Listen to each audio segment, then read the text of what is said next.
we won't win them elections. We'd like to talk about it, though. That's why we invited Chris Hahn on. He's an attorney, radio host, and former aide to Senator Chuck Schumer. He joins us tonight.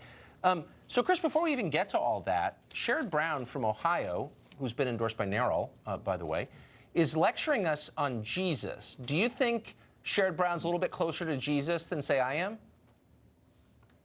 Well, Matthew 25 applies here, don't you think? I mean, that's what he was quoting. We have people who are fleeing for their lives, who are in desperate need, who want to come to this country and seek asylum legally, by the way, by presenting themselves at the border. And we are sending troops. And by the way, we're sending troops to Texas when they're coming in San Diego. Before you roll right into your talking point, hold on. Before you get to the script, let me just, if you could just address my question, though. I mean, is that the new standard? You think it's a fair standard? This is not something that I have introduced into this. This is Senator Sherrod Brown of Ohio is lecturing us about how he's on Jesus' team and we're not. Is that a fair form of political discourse? Is this a theocracy to assess what Jesus would do first? No, I think we're pointing out the hypocrisy on the right that likes to claim that they are Christians, yet they ignore the teachings of Christ, which Matthew 25 clearly directs us to help those in need. They're hypocrites. So people who don't believe in God get to tell Christians what it is to be a Christian. So let me just ask you, which politicians would you say right now on the right are invoking Jesus when they talk about building a wall? Like, what exactly are you talking about? How about Mike Pence? How about Mike Pence every single day, everything he does? Every time Mike Pence talks, he invokes Christ. Every single time. I'm not going to name one every time. Just one example. Of any speech he's ever given. Tell me how about the convention? The first thing he said at the convention was, I'm a Christian, a father, and a conservative in that order. So he's a Christian. That's what Mike Pence says. So if he's really a Christian, he should be practicing what Jesus taught in Matthew 25. And you think that Jesus would have open borders? Is that what you're saying? I mean, is it? I guess my point is it a little much? No, I'm aware of the verse. Hold on, I'm aware of the verse. Yeah. So, but you're comfortable with this, is what you're saying. I don't know. Let me tell you. I mean, you're aware of it, but I don't know that you believe it.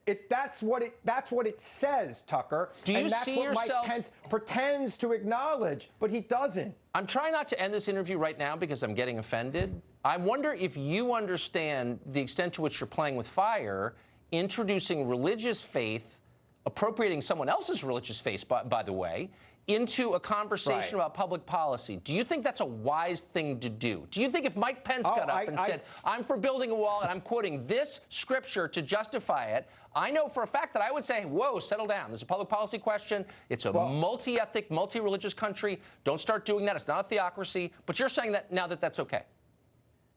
Here's the thing. One, I didn't mean to offend you on religious grounds. I take that back. Come on now. Come on now. I'm on Jesus' team and you're not? Like, what is that? I hear you. I hear you. I hear you. I'm just pointing out that many on the right have taken Christ up as their banner of how they want to govern, and yet when it comes to doing something like this, they ignore the teachings of Christ. I do not think that religion or scripture should be the basis of our governance in this country. But it's okay I believe that the when founders put Sherrod Brown, separation of church Mr. Late-Term Abortion, does it, lecturing me on Jesus. Okay. Well, look. Let me ask you this. Do you think it's all, since I guess everything's allowed now, it doesn't matter, like whatever it takes to get what we want, is it okay to compare federal law enforcement officials to the KKK?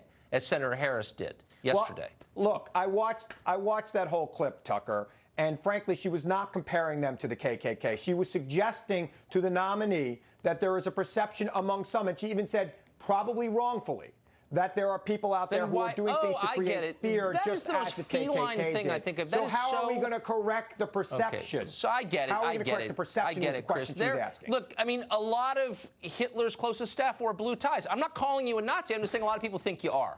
And now that I've raised it and linked you to the Nazis, what's your response? I mean, no, she's comparing federal law enforcement officials to the Klan.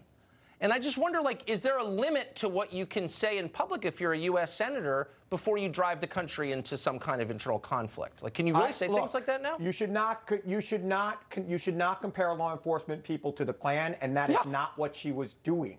She was engaging in a conversation with somebody who was seeking to run ICE on how he would change the perception among some people in this country that they should fear ICE in the same way that they fear other groups.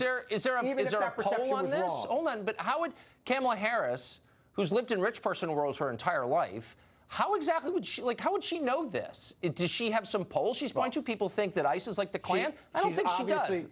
No, she's trying to impugn the personal integrity of people serving the country on the board. Like, what is this? The Klan? She's heard from constituents. She's heard from groups that represent people who are fearful of ICE in her state. I'm sure she's trying to correct that fear because Senator Harris is a very sensible person, and I watched that entire clip. Accuses law enforcement of being like the Klan. Really? She wasn't accusing them of anything. Of course she is. I think she's totally irresponsible. I want her to be responsible. She could be president. Finally, is it time to concede that the caravan is real and that they're overwhelming Tijuana? The mayor of Tijuana says that a lot of members of the caravan are violent criminals, and he's afraid of them. Is he a racist, do you think? It sounds like he might be.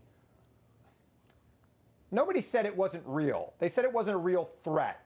And even but the mayor of Tijuana Mattis, sounds General like a flat-out racist, maybe a Klansman. Do you think he is? The president's own generals acknowledge that this is not a real threat to our national security. But the mayor of Tijuana says it's a threat to him. Wait, hold on. Wait, I mean, I'm wondering, would Jesus be okay with what the mayor of Tijuana has said? Is he a racist? He says they're violent criminals.